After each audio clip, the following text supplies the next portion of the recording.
Hello and welcome back to my channel. Thank you for tuning in to watch me learn how to pour paint. It is definitely a fun trial and error kind of thing. But if you're getting started, hopefully I can help you out. If you want to know about the mixtures of my paints, just go back a few videos. I've got it all breaking them down. And you know, really the thing about the paint is every paint is different, or every manufacturer's paint is different. You can find that within the same line of paints, they're pretty much the same consistency. So if you use all the same paints, for example, if you used all Pebeo Studios or all Liquitex Basics or all Grumbacher or something, you would be able to mix them, all of your paints exactly the same way, and it wouldn't, you know, and they'd all be exactly the same. Well, that isn't the case when, like me, you're using a bunch of different kinds of paints, and they're all different consistencies, and so the best way I had to describe it is trace. And if you have ever made soap, you know what trace is. So this obviously is a canvas that has been used before. And it was actually, I think, similar colors, and I was trying to do a dip, because just, you know, getting away from the Dutch pours a little bit, even though I do absolutely love them now that I've finally figured out what I was doing wrong. But, you know, you don't want to get bored doing the same thing all the time, right? I think that's one of the things, among others. I know I've mentioned many other things that I absolutely love about this, but one of the things is that it can be so versatile, right? Like you're not doing the same craft every day. And that, for me, I know some people would hate that. They like to stick to the tried and true, and they like to be just doing one thing, but that is just not me. I like to try different things and do different things, and actually I find if I get too good at something and I stop learning about it, I find I get bored. So I have not yet gotten bored with pouring paint because it's different every single time. So, you know, even though the technique, you can use the same technique and the same colors and lay them down in exactly the same way, and you are still not going to get exactly the same piece of art at the end of it. So, and then there are so many. I'm getting a little more leery of experimenting so much with techniques that I don't know at all with my more expensive paints. But you know, I have to just get over that and bite the bullet. And you know, when I get back down to my cheap paints, you know, that's what I have, and that's what I will use. And I'm actually going to be throwing in my less expensive paints into my Dutch pours, because they're a very good consistency for that, almost right out of the bottle. So, you know, I can pour a little bit of my pouring medium right into that little DecoArt bottle, and fabulous. Anyway, I've flooded it, and this is just some Sargent acrylic white paint, and it is mixed with my pouring medium, which is a mixture of glue and water, about 50-50-ish, 55-45-ish. Anyway, so I'm going to do a dip today, and the colors I'm using are the Pebeo Studio Iridescent Blue Black, followed by the Grumbacher Theo Violet, then the Pebeo Studios Iridescent Blue Green, followed by the Liquitex Basics Fluorescent Green. And I'm going to do just some kind of a random pattern. Oh, and then I've also got some Grumbacher phthalo green that I'm going to throw in. I don't seem to be having much luck with making these flowers. Maybe it's because I'm not really using flower colors, but I think I can still do a pretty cool dip, even if it doesn't look exactly like a flower in the end. I think it will still be cool. Anyway, so let's pour some paint.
That white is kind of eating my colors. I think I might try...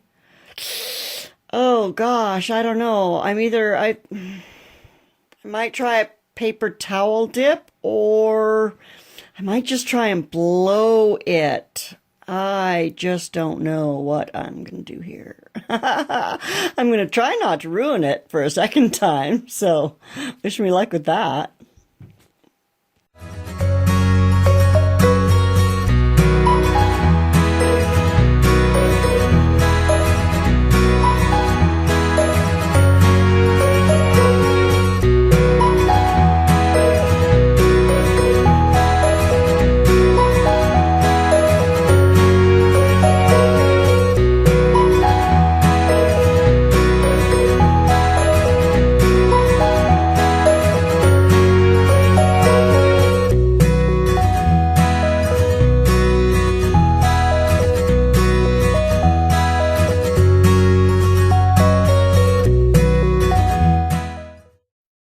I'm just going to blow it because that's just way too much white on that. I'm not even going to try to do anything else. And I think I'm just going to blow it with this little guy because my big one would probably ruin it. So let's try and blow some color in, or something in.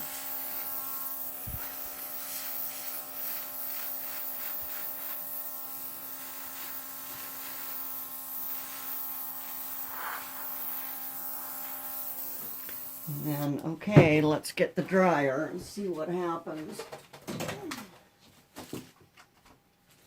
Ah!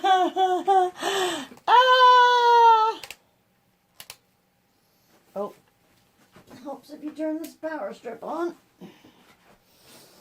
All right.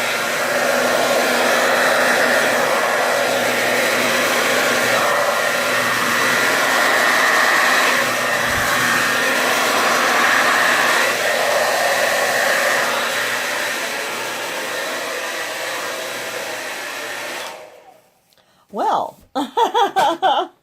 that actually ended up being quite fantastic.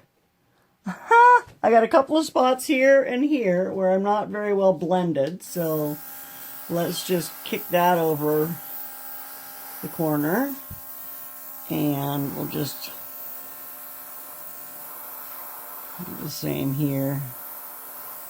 Let's get that over the corner a bit.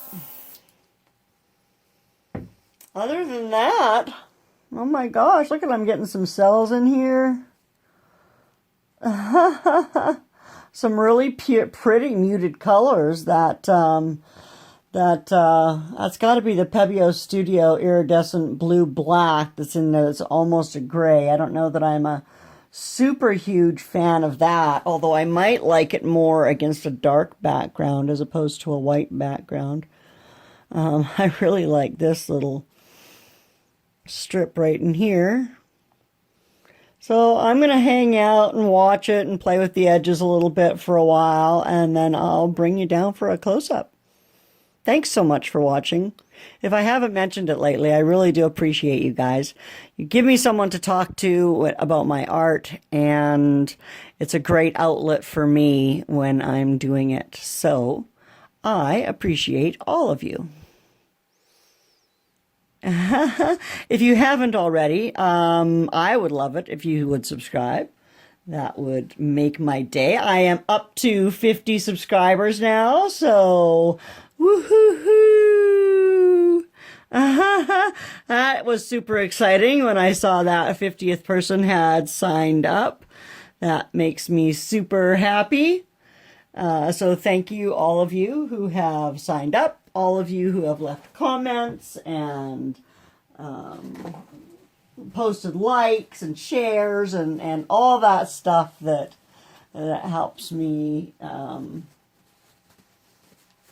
helps my channel grow. I appreciate every little bit of that. Okay, I'll be back in a bit.